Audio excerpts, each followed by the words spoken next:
ji herêmê li bajarê Kurdistanê em çar barot tevlî bû.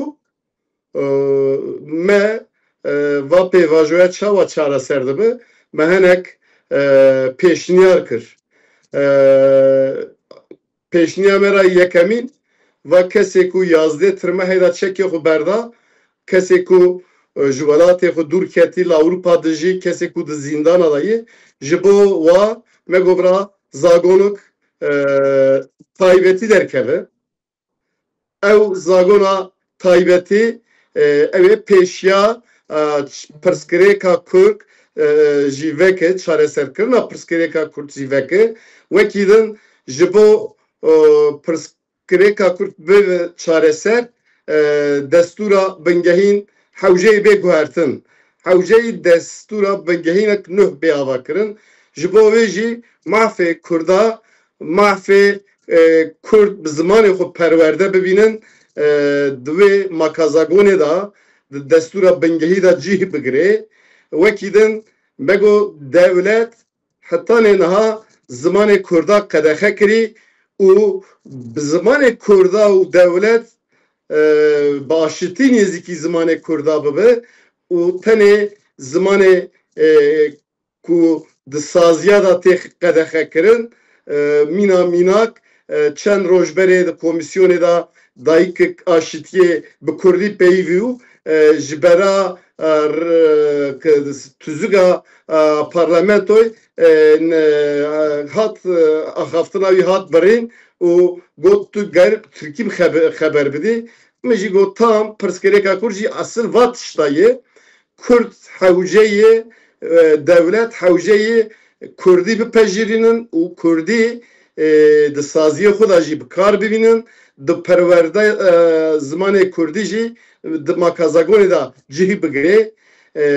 Wekî din destûra bingehîna 1921 da herem şaredarê heremê bi dengê xwe bi îrada xwe bi rê vedibir.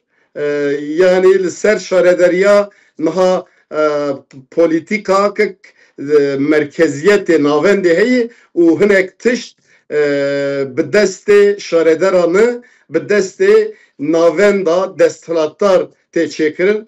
Me got ew jî şaşi Kurd hewceyê di herema xwe da di şaredariya da wek dibêjin ademî merkeziyetçî ew sîstema ew pergela bê ava kirin û Kurd di wê evê da di wê heremê da bi va rê û rêbazê şaredariya nû xwe hem bi rê ve bibe hem jî perwerda zimanê Kurdî jî zimanê perwerdehî û Kurd xulwê derê jî îfade bikin. Wekî din kesê ku girtiye, kesê ku li Ewropayê ye, kesê ku mîna siyasetmedar Selahattin Demirtaş me got ew jî gerî bi lez bê tahliye kirin. Kesê ku di nixweşa di zîndana da ye ew jî bi lez bê tahliye kirin. Mîna Bekîr Kaya, mîna Demirtaş, mîna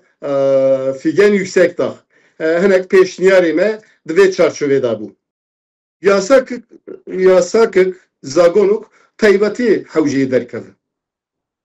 Ew kesana, ew kesê çekê xwe berda, ew kesê di rêvebera PKK de ye, ew kesê endamê PKK ye, şervanê PKK ye, ew kesê ku di doza PKK de hatî girtin, di girtîgeha da ye, ew kesê ku bela lêpirsîna va doza li Ewropa de jî hewceyê yasakek zagonok bingehîn derkeve. Taybetî derkeve û ew kesana tevlê jiyanê bibe, tevlê siyasetê bibe.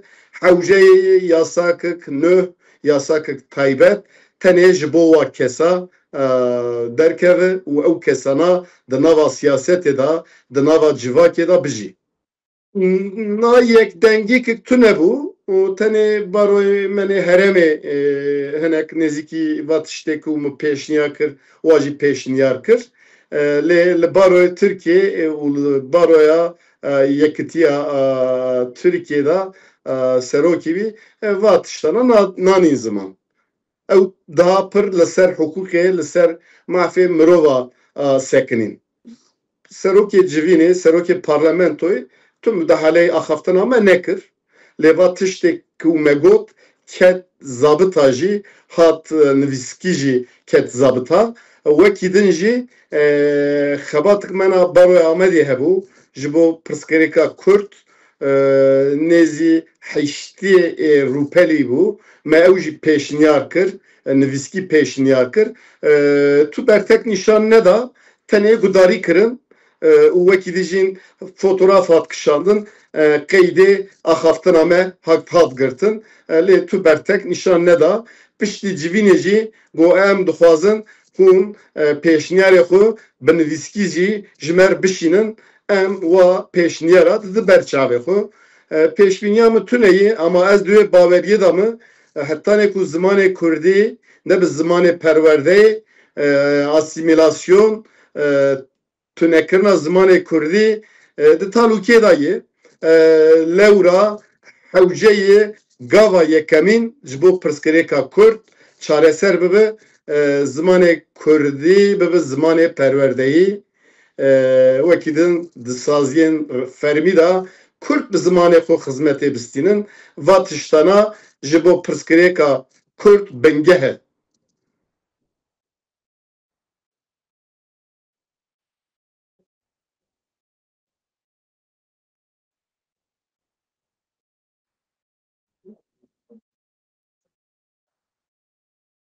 Yani düdeli tişteki normal, yine tişteki em bêjin bervê çav navêtî, gav natyavetin. Lewra bi şîk nêzîkî vî tiştî dibe, ew jî yani tiştekî bi mantık, bi akıl, yani ne anormal ya wî tuneyê lê em tenê ne hemû hukuknas, rojnemevan, akademisyen, siyasetmedar, ronak bir vê pêvajoya baş bişopînin û pêşniyarê xwe ji bo pirsgirêka Kurd çareser bibe, ji bo Tirkiyekek demokratîk û ji bo ku kesê ku li Tirkiyeyê dijî di nava hek, hukuk, edaletê û wekeviyê de bijî tekoşîna xwe jî bidomîne.